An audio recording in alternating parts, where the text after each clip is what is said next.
Bonjour, nous sommes aujourd'hui avec le docteur Jacques Labesca, qui est médecin phytothérapeute, et nous allons aujourd'hui parler de l'astragale. Alors, docteur Labesca, qu'est-ce que l'astragale, à part l'os du talon que presque tout le monde connaît? Non, ce n'est pas une plante non plus pour prendre son pied. Une plante chinoise qui s'appelle d'ailleurs en chinois Wang Chi et qui est une plante qui, au premier abord, se sert dans la cuisine chinoise au point de vue alimentaire. Pour retrouver d'ailleurs un des principes de la phytothérapie, le premier médicament, c'est l'assiette. Si on consomme bien, eh bien on risque d'être en meilleure santé que si on consomme mal. C'est classique. Et donc le Wang Chi, l'astragale, est utilisé dans la soupe chinoise. C'est une soupe reconstituante, une soupe énergisante.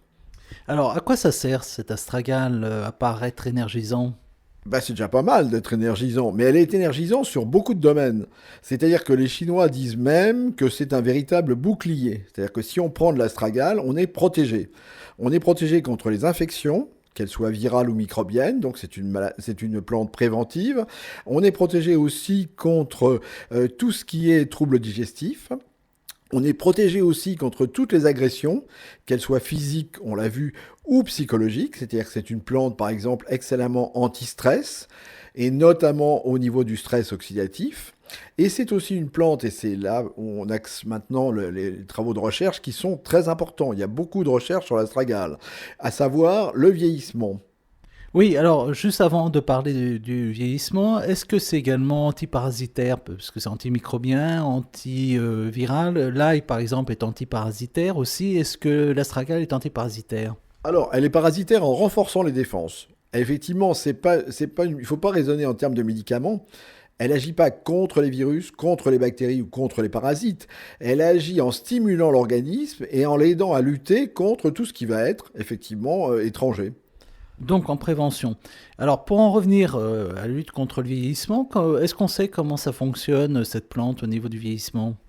Eh bien oui, parce qu'en dehors des propriétés antioxydantes qu'elle a, qu'on a vues grâce aux antioxydants comme des flavonoïdes par exemple, et il y en a beaucoup de composants, elle agit au niveau du noyau central de la cellule, à savoir la chaudière en quelque sorte de la cellule, qui est la mitochondrie.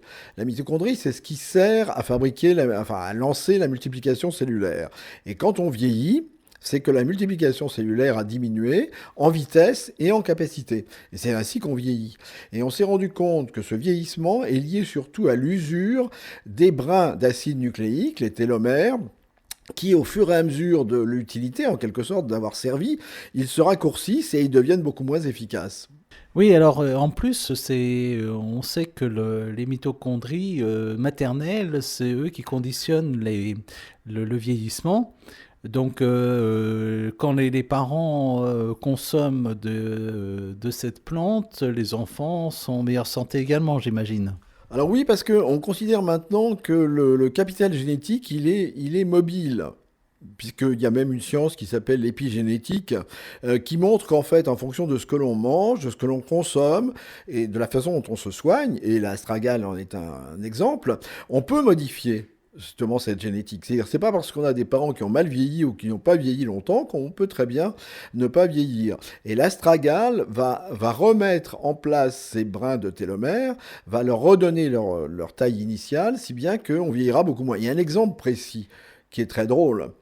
Vous n'avez pas encore, mais vous allez avoir bientôt des cheveux blancs, comme tout le monde.